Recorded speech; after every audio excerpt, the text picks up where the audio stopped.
எல்லாம் வல்ல இறைவனின் அருள் கருணையினால் புளியரை அருள்மிகு வழிகாட்டும் மாளிகைப்பாறை கருப்பசாமி திருக்கோவிலுக்கு வருகை தந்திருக்கிற எல்லா பக்தர்களுக்கும், இந்த திருக்கோவிலில் நடத்துகிற அருள் நிறைந்த காட்சிகளை எல்லாம் யூடியூப் சேனல் மூலமாக உலகமெங்கும் பார்த்து தன் உள்ளத்துள்ளே பிரார்த்தனை செய்து கொண்டிருக்கிற எல்லா பக்தர்களுக்கும், உங்கள் அனைவருடைய எண்ணங்களும் நிறைவேறி இந்த பூவுலகில் நீங்கள் பிறவி பயனை அடைய வேண்டும் என்று சொல்லி உங்களுக்காக என்னாலும் பிரார்த்தனை செய்து கொள்கிறேன். பக்தி விசாரம். பக்திங்கிறது ஒரு சாதாரணமானதே அல்ல. ஒரு மனிதன் மீது நேசம் வைத்தால் அந்த நண்பனை பிரிய மாட்டான் மனிதன். ஒரு பெண்ணின் மீது பாசம் வைத்தான் என்றால் அவளை மறக்கவே மாட்டான் மனிதன். அந்த ஆணும் மறக்க மாட்டான், பெண்ணும் மறக்க மாட்டான். சரீரத்துக்கு சரீரம் இருக்கின்ற உணர்வு அலைகளுடைய பிணைப்பு அதுக்கு ஒரு காரணம். அந்த பிணைப்பை உருவாக்குவதற்கு நினைவு ஒரு காரணம், மனசு ஒரு காரணம். ஆனால் அந்த சராசரி மனிதன் மேலே வைக்கக்கூடிய இந்த காதலை, இந்த ஆசையை, இந்த எண்ணத்தை, இந்த பாசத்தை இறைவன் மீது வச்சா அது பக்தி. அந்த பக்தி நமக்கு வாழ்க்கையில் மோட்சத்தை கொடுக்கும், புண்ணியத்தை கொடுக்கும். நம்ம சந்ததிகள் இந்த உலக வாழ்க்கையில் வாழ்வதற்கு புனிதமான துணையாக இருக்கும். அதனால்தான் பக்தி கொள்வது சாதாரணமல்ல என்று சொல்வது. பக்தி மனிதனுக்கு காரியத்துக்காக நடத்தக்கூடியவன் கலியுகத்தில் மனித பிறப்பு. காரிய பக்தி. இந்த கோயிலுக்கு போகிறோம், இந்த சாமியை கும்பிட்றோம், இந்த விஷயம் நடக்கணும். ஏன்னா மனிதன் இந்த உலகத்தில் அவன் ஜீவிதமாகி தான் ஆகணும், வாழ்ந்து தான் ஆகணும். வாழ்வதற்கு இந்த காரியங்கள் நடந்து தான் ஆகணும். அப்போ அதுக்காகவாது கடவுளை அவன் தேடட்டும் என்பதற்காக தான் அந்த காரிய பக்தி என்பது தானாகவே உருவாகிடுது. அந்த காரிய பக்தியினுடைய ஆக்கல் மனிதனை நிலைப்பாடு செய்வதற்கு ஒரு தூண்டுதலாக இருக்கும். நிலைப்பாடு அப்படின்னு சொன்னால் மனோதத்துவ ரீதியாக ஒரு மனிதன் ஒரு பொருளின் பெயரை 10 நாட்கள் உச்சரித்து கொண்டிருந்தான் என்றால் தன்னை அறியாமலே அவனுடைய மனதில் அந்த பெயர் பதிவாகிடும். அதுக்கு பேர் நிலைப்பாடு.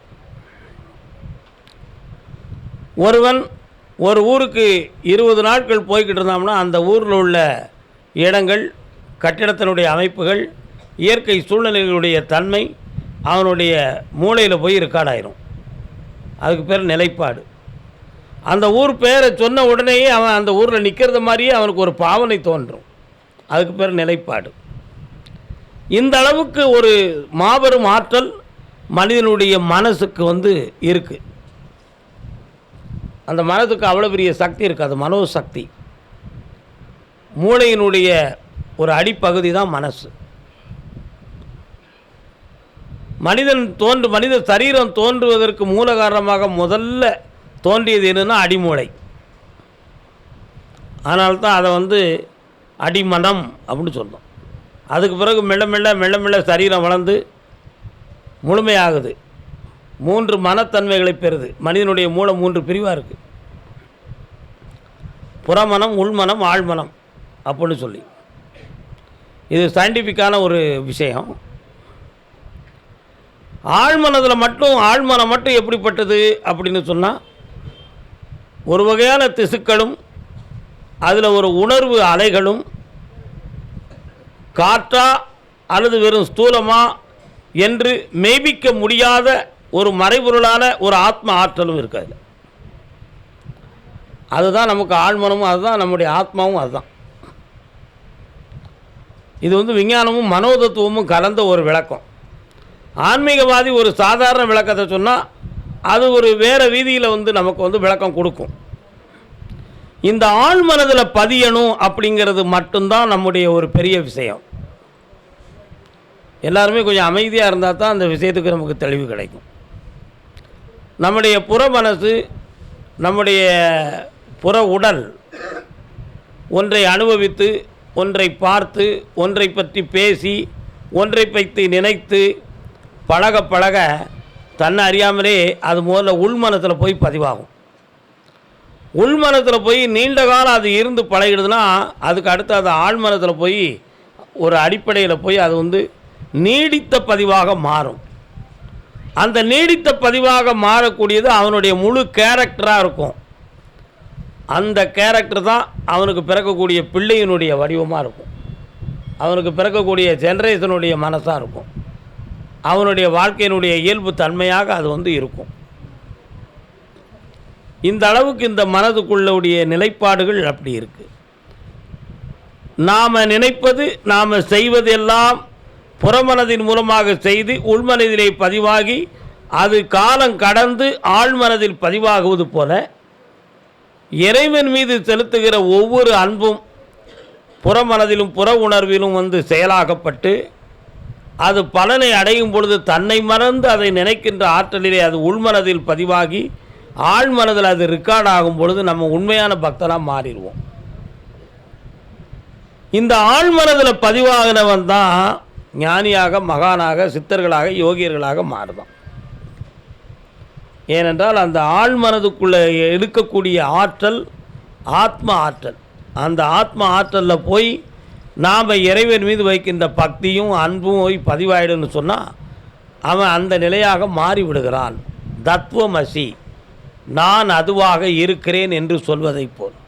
சபரிமலை தர்மசாஸ்தா கோயிலில் 18ஆம் படியில் ஏறும் பொழுது மேலே ஒரு போர்டு இருக்கும், தத்துவமசி அப்படின்னு இருக்கும். நான் அதுவாக இருக்கிறேன், நீ அதுவாக இருக்கிறாய். அப்படின்னா என்ன அர்த்தம்? நான் தான் நீ, நீ தான் நான் என்று அர்த்தம். இந்த நிலையிலே ஒரு பக்தி ஒரு மனிதனுடைய ஆழ்மனதில் அவனுடைய நடைமுறையும் பண்புகளையும் பழக்க வழக்கங்களையும் அவனுடைய இயக்கத்தன்மைகளையும் மலரச் செய்கிறது. அதனால் பக்திங்கிறது ஒரு சாதாரணம் அல்ல. ஆழ்மனதில் போய் பதியக்கூடிய அளவுக்கு அந்த பக்தி இருக்கணும். அப்படிங்கிறது தான் அந்த உண்மை பக்தி. இந்த பக்திக்கு ஒரு சாதாரணமாக ஒரு நடிகர் நம்முடைய காலங்களில் வாழ்ந்து சென்ற ஒரு நடிகர், அவர் ஒரு தலைவராகவும் இருந்து மறைந்து விட்டார். அவருடைய பேரை நம்ம சொல்ல வேண்டிய அவசியம் கிடையாது, நம்ம ஆன்மீகவாதிகள். ஆனால் அவர் சொன்ன ஒரு கருத்தை மட்டும் நான் பக்தர்களுக்கு சொல்லுதேன். அவர் சொன்னார் ஒரு நண்பர்கிட்ட, நீயும் அவனும் ஏயா பகையாக இருக்கிறீங்க அப்படின்னு கேட்டார். இல்லையா, அவன் எவ்வளவோ திருந்தின பிறகும் அவன் கூட என்னால் பேச முடியலை, அவனோடு எனக்கு நட்பு கொள்ள முடியலை அப்படின்னு அந்த நடிகர்கிட்ட அந்த நண்பர் சொன்னார். அதுக்கு அந்த நடிகர் ஒரு அருமையான பதிலை சொன்னார். நீ நடிப்புக்காகவாது அவன் மேலே அன்புள்ளவனாக பேசு, அவன் மீது பாசம் உள்ளவனாக நட, அவன்கிட்ட நீ அன்பான வார்த்தையை பேசியா.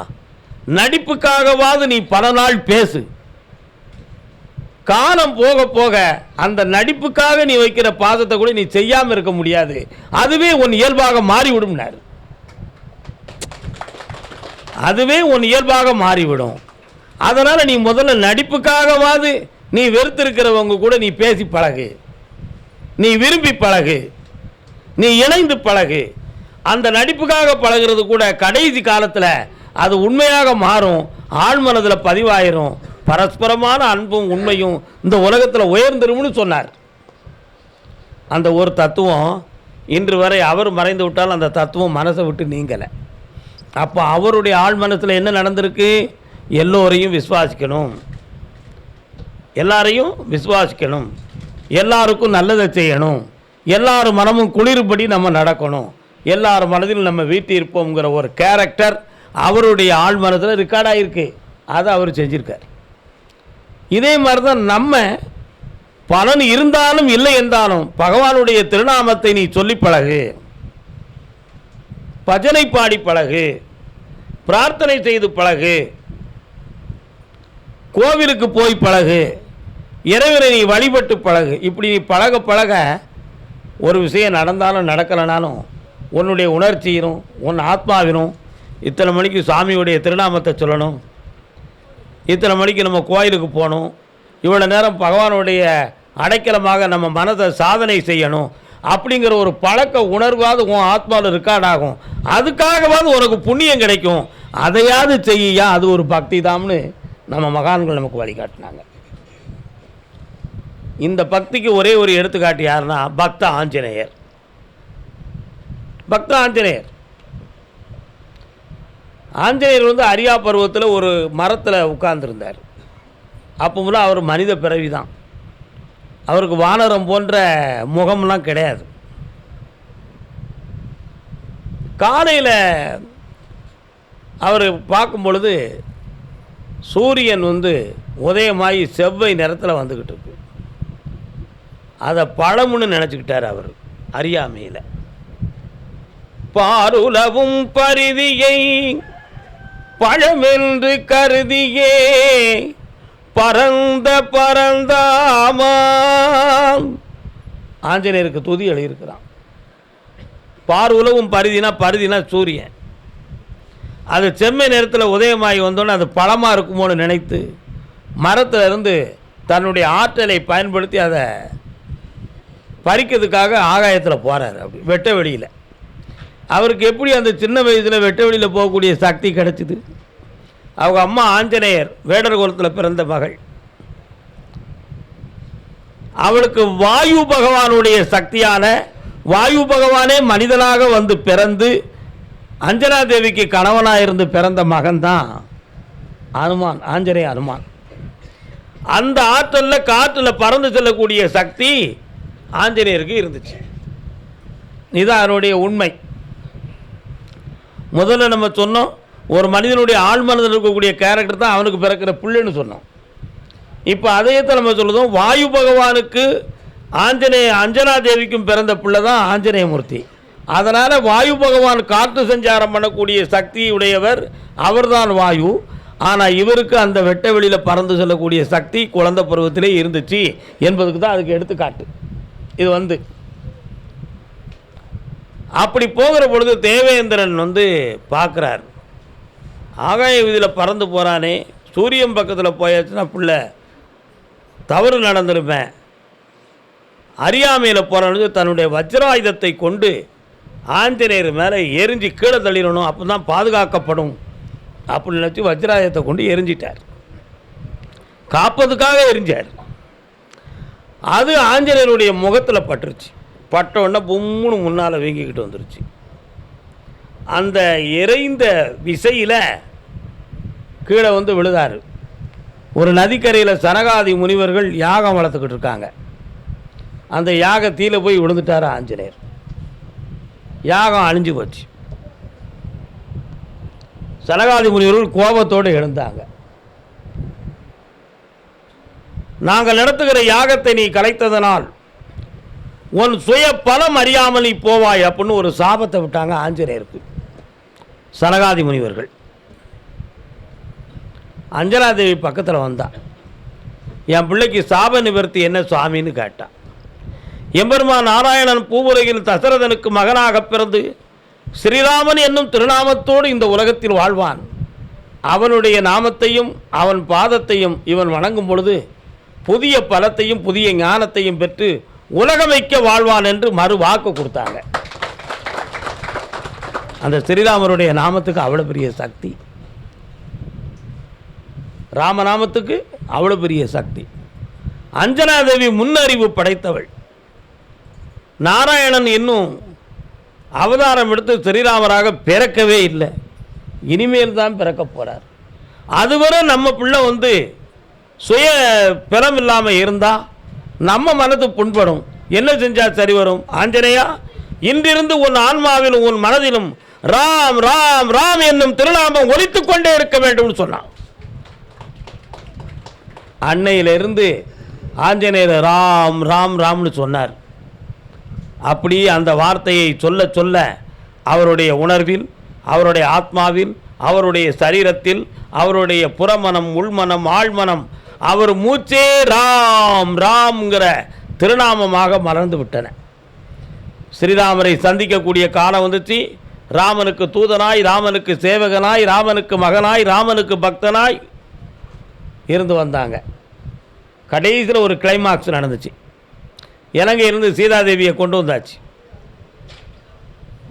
பட்டாபிஷேகத்துக்கு கூடக்கூடிய நாள். மகனே, என்னை நீ அன்புடன் பார்க்க வந்து என் பிதாவுடன் நீ என்னை இணைத்த காரணத்தினால் உனக்கு அன்னையாகிய நான் ஒரு பரிசு தருகிறேன்னு சொல்லி ஒரு முத்து மாலையை கலத்தி ஆஞ்சநேயர் கழுத்தில் போட்டா தாய் சீதாதேவி. அந்த மாலையை படார்ந்து கலத்தினார். அந்த முத்துக்கள் ஒவ்வொன்றையாக கடித்து கடித்து துப்பினார். சீதாதேவிக்கு மன வருத்தம். சிரஞ்சீவியாக இருக்க வேண்டும் என்று நினைத்து உன் கழுத்தில் அன்பான ஒரு மாலையை போட்டேன், அதை உதாசீனப்படுத்தலாமாப்பா அப்படின்னு ஒரு தாய் ஒரு கேள்வியை கேட்டான். ஆஞ்சநேயர் அருமையான பேரை சொன்னார். அம்மா, நீ கொடுத்த எண்ணத்தை உதாசீனப்படுத்தவில்லை உன் மகன். உன் அன்பை நான் பரிகாசம் செய்யவில்லை உன் பிள்ளை. உன் அன்பையும் பாசத்தையும் உன்னுடைய ஆசீர்வாதத்தையும் ஏற்றுக்கொண்டேன். இந்த உலகத்தில் எந்த பொருளை பார்த்தாலும் அதில் என் அப்பன் ராமனுடைய முகம் தெரிந்தால் அதை நான் அனுபவிப்பேன், இல்லையே அதை நான் புறக்கணிப்பேன். இந்த முத்துக்களில் நான் பார்த்தேன், ஸ்ரீராமனுடைய முகம் தெரியவில்லை. ஆகையினால் எனக்கு இது வேண்டாம் அப்படின்னு நான் சொல்லுகிறேன்னா. உடனே தாய்க்கு கண்ணீர் வந்தது. அப்போ உடனே ராமர் சொன்னார், ஆஞ்சநேயா, நீ நினைக்கிறது மாதிரி அந்த முத்துல நான் இல்லைப்பான்னார். உடனே சீதை கேட்டாள், அப்படி என்றால் நீங்கள் எங்கே இருக்கிறீர்கள், அவனுக்கு காட்சி கொடுக்கணும். ஆஞ்சநேயா, கண்களை மூடி உன்னுடைய சகசிராரத்திலிருந்து உள்நோக்கி என்னை நீ உச்சகத்திலே இருந்து பார், நான் எங்கே இருக்கிறேன் என்று உனக்கு தெரியும்னு சொன்னார். கண்களை மூடி தியானித்து சகசிராரத்திலிருந்து உள்நோக்கி பார்த்தான். சீதாதேவியும் ஸ்ரீராமன் தன் இருதய கமலத்திலே தெரிந்தார்கள். இருதய கமலத்தில் தெரிஞ்சாங்க. அதுக்கு பிறகுதான் சொன்னார், இப்பொழுது புரிகிறதா, உன்னுடைய மாசற்ற மனதுக்குள் நாங்கள் இருக்கும் பொழுது நீ ஏண்டா வெளியே போய் தேடுறேன்னார். அதனால் அனுமானுடைய இதயத்துக்குள்ளே எப்படி அந்த 2 பதிவு வந்துச்சு, சின்ன வயசுலேருந்து ராமன் மீது கொண்டு உள்ள பக்தி, அந்த திருநாமத்தை சொல்லி சொல்லி சொல்லி சொல்லி பதிவாக்கப்பட்ட உணர்வு, ஆத்மாவில் பதிவான ஒரு ஆற்றல், அவனுடைய சரீரத்தில் உள்ளும் புறமும் ராமா ராமா ராமா என்கிற ஒரு சக்தி அப்படி ஒலித்து கொண்டு காட்சியாக கொடுத்துச்சு. அந்த மாதிரி நம்மளும் நம்ம மனசை பகவானுக்கு பறி கொடுத்து நாம் வைக்கிற ஒரு பக்தியினுடைய விசாரத்தை உள்மனதிலே பீடம் போட்டு வச்சுருந்தோம்னா நம்ம உள்ளத்துக்குள்ளேயும் கருப்பசாமி தெரிவார். அதில் எந்த சந்தேகமும் கிடையாது. நம்முடைய எண்ணங்களும் நிறைவேறும். ஆக இந்த உலகத்தில் நீ வெளியே தேடுவதை உள்ளே நீ தேடிப்பார், அவன் இருக்கும் இடம் உனக்கு தெரியும். அதை விளக்கும் இடம் இங்கே, வாக்கு கொடுக்கும் இடம் இங்கே, பெற்று மகிழும் இடமும் இங்கே. எல்லோருடைய உள்ளத்திலும் நம்ம ஐயா கருப்பசாமி இருக்கிறார். மாசிலாத மனதில் கோயில் கொண்டு இருக்கின்ற எம்பெருமானை ஆனந்தமாக வணங்கி அருள்வாக்கை பெற்று புனிதம் பெற வேண்டும் என்று சொல்லி அருள்வாக்கை தொடங்குவோம். வாழ்க, வணக்கம், அரோகரா.